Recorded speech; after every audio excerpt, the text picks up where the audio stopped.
In the quiet suburbs of Norway, a 4-year-old boy sat alone at a table, not with toys, but with a jigsaw puzzle of 50 pieces, completing it faster than most adults. His name was Magnus Carlsen, and before long, puzzles weren't enough. He needed something bigger, more intricate, more infinite. That something was chess. His father, Henrik Carlsen, introduced him to the game at age 5. Magnus didn't take to it immediately, but by the time he was 8, something clicked. It wasn't just about rules or pieces, it was about seeing the unseen. Patterns, rhythms, traps that hadn't even been laid yet. By 9, Magnus was devouring chess books and studying historical games for hours on end, not because anyone told him to, but because he had to know. He was curious in a way that bordered on obsession. And then came the tournaments. He crushed players twice his age. At 13, he became the youngest grandmaster in the world and was already being called the Mozart of chess. But this wasn't precocious talent. It was calm fury behind a youthful face. The quiet boy from Norway was there to dismantle egos, one piece at a time. Magnus didn't just want to win, he wanted to dominate, on his terms. Where others buried themselves in theory, Magnus leaned into intuition.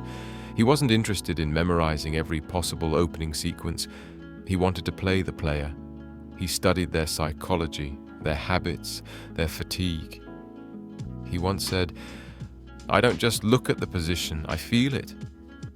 That instinct made him dangerous. He didn't always go for the sharpest line. He went for pressure, moves that were hard to respond to emotionally, not just technically. He dragged opponents into deep, murky waters, where one mistake could drown them. In 2013, at just 22 years old, Carlsen faced the reigning world champion, Viswanathan Anand. Magnus didn't just win, he took the crown with cool calculation and a fearless style that rewrote what modern chess could look like. From there, he ruled the game for a decade. He defended his title 5 times, held the world number, won ranking for over 140 consecutive months. His peak ELO rating of 2,882 remains the highest in history, and yet, even with all the trophies, he never chased the spotlight. He skipped press conferences, wore hoodies to championship matches, played bullet chess online under anonymous usernames just for the thrill. Magnus wasn't here for your approval. He was here to be better today than he was yesterday. In 2023, Magnus shocked the chess world by relinquishing his world championship title, not because he couldn't win again, but because he didn't need to. For him, the grind of title defenses wasn't the peak, the love of the game was. He turned his focus to online platforms, blitz tournaments, and inspiring a new generation. Through chess.com streams, banter blitz, and collaborations, he made chess feel cool, fast, accessible. Suddenly, millions of kids around the world weren't just learning chess. They were learning it like Magnus. He's been featured in Time magazine's 100 Most Influential People, modeled for fashion brands, and co-founded his own chess tech company, Play Magnus. But behind all the flair, the core never changed. Magnus Carlsen is a student of the board, relentlessly curious, quietly defiant, and unapologetically real. Some say talent is a gift, but for Magnus, greatness came from how he practiced, how he thought, and how he showed up when the pressure peaked. Here are 3 habits that powered his rise and continue to define his unmatched dominance. 1. Intuitive pattern mastery. Overwrote memorization. While many elite players rely on endless preparation and memorized openings, Magnus trained himself to feel the flow of a game. He mastered positions by understanding their essence, allowing him to outplay opponents even in unfamiliar territory. 2. Relentless competitive reps. Magnus has played hundreds of thousands of games, both online and over the board.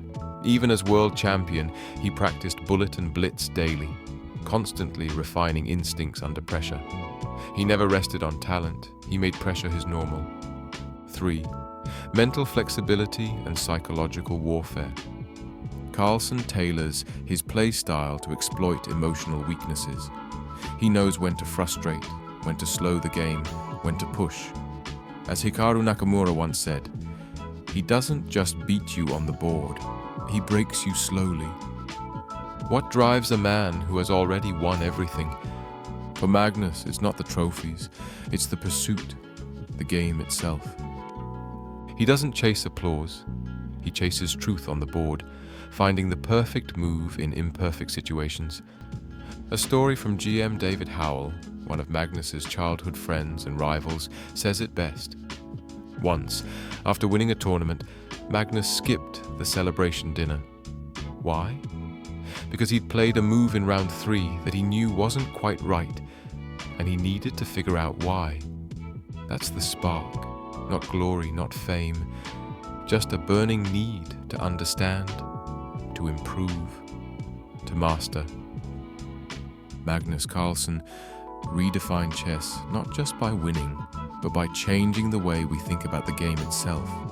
He proved that instinct could rival preparation, that intuition could dethrone theory, and that love for the game could be stronger than the hunger for titles.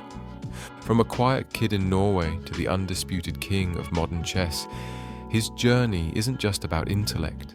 It's about obsession, patience, pressure, and a quiet kind of genius that doesn't need to be loud because it's always 3 moves ahead.